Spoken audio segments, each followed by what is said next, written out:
President, and gentlemen, ladies of the House, standing here with 8 minutes in my hands and at this venerable and rather magnificent institution, I was going to assure you that I belong to the Henry VIII School of Public Speaking, that as Henry VIII said to his wives, I shall not keep you long. But now finding myself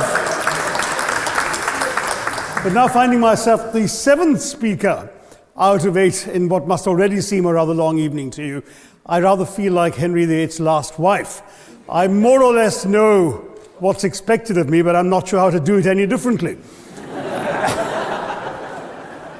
Perhaps what I should do is really try and pay attention to the arguments that were advanced by the opposition today. We had, for example, Sir Richard Ottaway suggesting, challenging the very idea that it could be argued that the economic situation of the colonies was actually worsened by the experience of British colonialism. Well, I stand to offer you the Indian example, Sir Richard. India's share of the world economy when Britain arrived on its shores was 23%.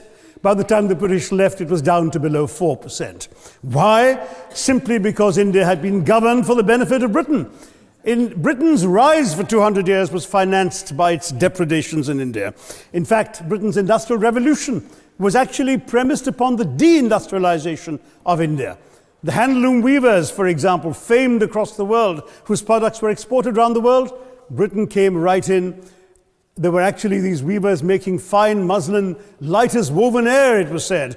And Britain came right in, smashed their thumbs, broke their looms, imposed tariffs and duties on their cloth and products, and started, of course, taking the raw materials from India and shipping back manufactured cloth, flooding the world's markets with what became the products of the dark and satanic mills of Victorian England.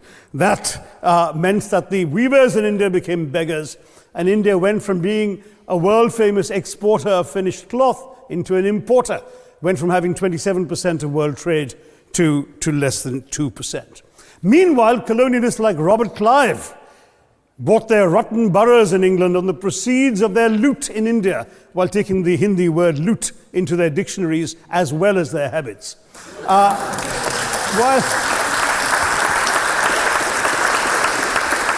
And the British had the gall to call him Clive of India, as if he belonged to the country, when all he really did was to ensure that much of the country belonged to him.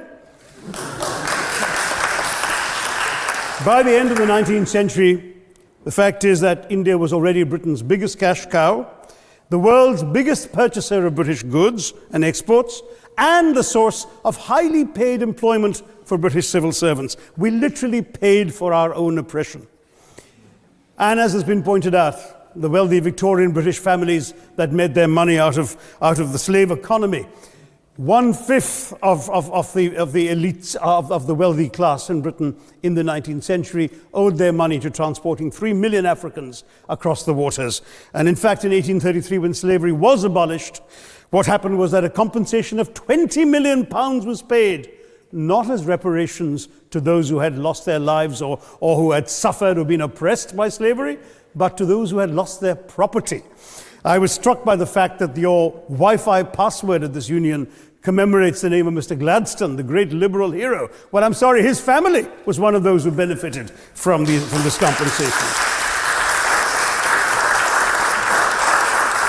Staying with India, between 15 and 29 million Indians died of starvation in British-induced famines. The most famous example, of course, was the Great Bengal Famine during the Second World War, when 4 million people died because Winston Churchill, deliberately as a matter of written minuted policy, proceeded to divert essential supplies from civilians in Bengal to sturdy Tommies and Europeans as reserve stockpiles. He said that the starvation of anyway underfed Bengalis mattered much less than that of sturdy Greeks. This is Churchill's actual quote. And when conscience-stricken British officials wrote to him, pointing out that people were dying because of this decision, he peevishly wrote in the margins of the file, "Why hasn't Gandhi died yet?"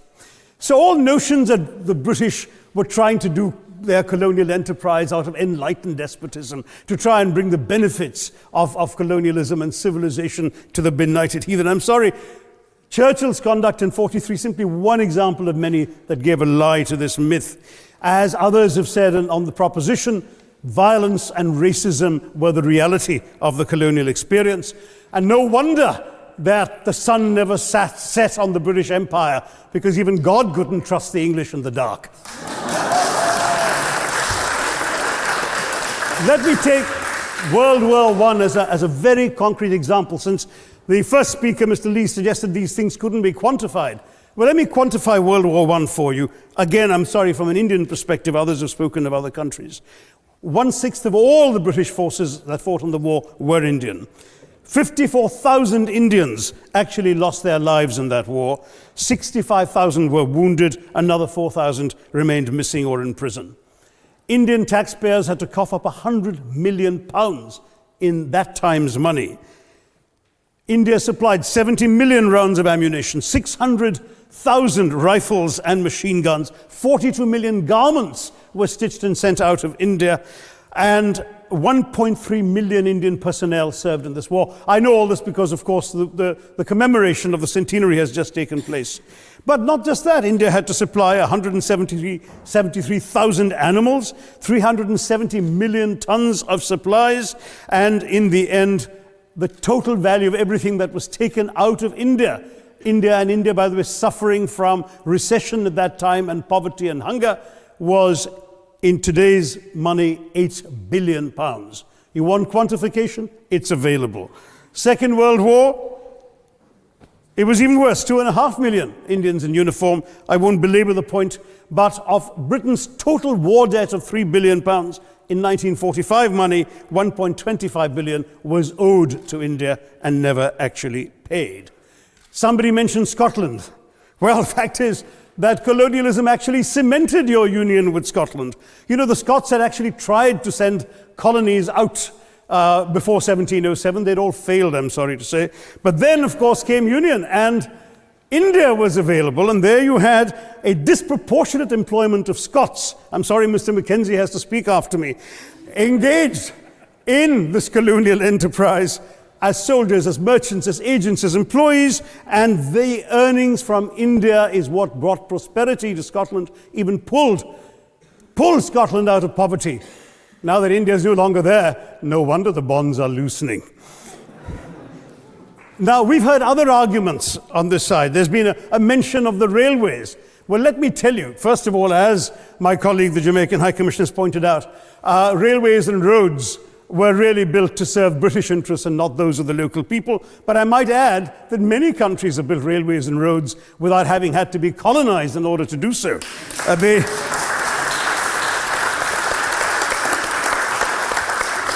They were designed to carry raw materials from the hinterland into the ports to be shipped to Britain.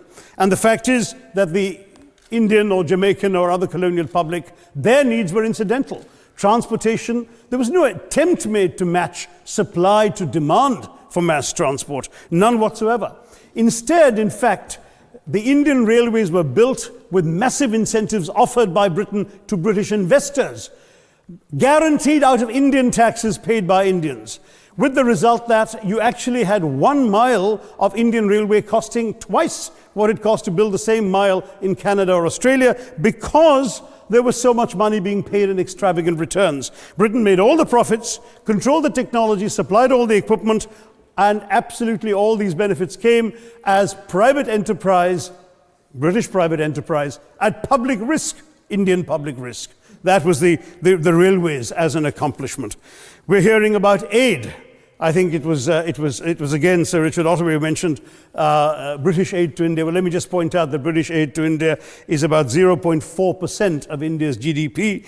The government of India actually spends more on fertilizer subsidies, which might be an appropriate metaphor for that argument. If I may point out as well,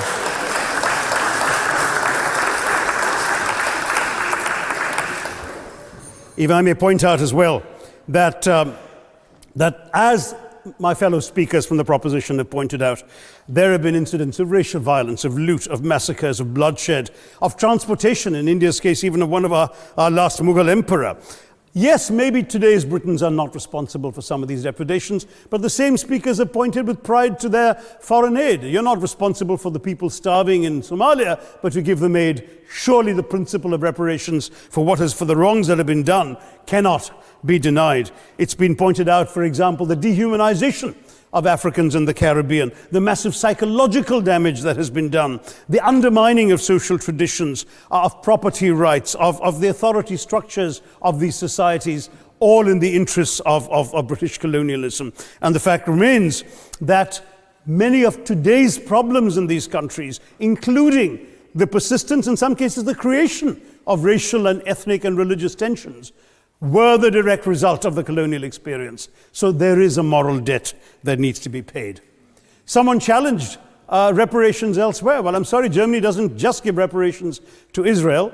It also gave reparations to Poland. Perhaps some of the speakers here are too young to remember the dramatic picture of Chancellor Willy Brandt on his knees in the Warsaw Ghetto in 1970. And there are other examples. There is Italy's reparations to Libya. There's Japan's to Korea. Even Britain has paid reparations to the New Zealand Maoris. So it's not as if this is something unprecedented or unheard of that's going to somehow open some sort of nasty Pandora's box. No wonder Professor Lewis reminded us that he's from Texas. There's a wonderful expression in Texas that summarizes the arguments of the opposition: all hat and no cattle. Now, if I can just quickly look through the other notes I was scribbling while they were speaking, there was reference to democracy and rule of law. Let me say with the greatest possible respect, it's a bit rich to oppress, enslave, kill, torture, maim people for 200 years and then celebrate the fact that they're democratic at the end of it.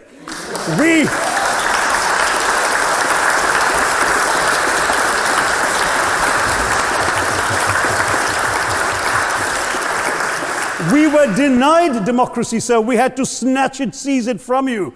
With the greatest reluctance, it was conceded in India's case after 150 years of British rule, and that too with limited franchise. Yes, indeed, ma'am. The opposition spoke quite highly of Greek and Athenian democracy on which the West should pride itself, and spoke of liberty and equality in that same name. The Athenian democracy was only functioning because of the slave society on which it was built. That's the nature of colonisation. All right, I don't think that needs contradiction, not from me at any rate. But if I may just point out, I think the arguments made by a couple of the speakers, the first speaker, Mr. Lee in particular, conceded all the evil atrocities of colonialism, but essentially suggested that reparations won't really help. They won't help the right people. They'll be used as a propaganda tool. They'll embolden people like Mr. Mugabe. It's always nice how in the old days, I'm sorry to say that the people of the Caribbean used to frighten their children into behaving and sleeping by saying Sir Francis Drake would come after them. That was a legacy of that. Now it's Mugabe will be there. So this is the new sort of Sir Francis Drake of our times. The fact is very simply, sir, that we are not talking about reparations as a tool to empower anybody. They're a tool for you to atone for the wrongs that have been done. And I am quite prepared to accept the proposition that you can't put a monetary sum on the kinds of horrors people have suffered. Certainly no amount of money can expiate the loss of a loved one, as somebody pointed out there. You're not going to be able to figure out an exact amount, but the principle is what matters. The fact is that to speak blithely of sacrifices on both sides, as an analogy was used here, a burglar comes into your house, ransacks the place, stubs his toe, and you say, well, there was a sacrifice on both sides. That, I'm sorry to say, is not an acceptable argument. The truth is that we are not arguing specifically that vast sums of money need to be paid. The proposition before this House is the principle of owing reparations, not the fine points of how much is owed, to whom it should be paid. The question is there a debt? Does Britain owe reparations? As far as I'm concerned, the ability to acknowledge a wrong that has been done, to simply say sorry, will go a far, far, far longer way than some percentage of GDP in the form of aid.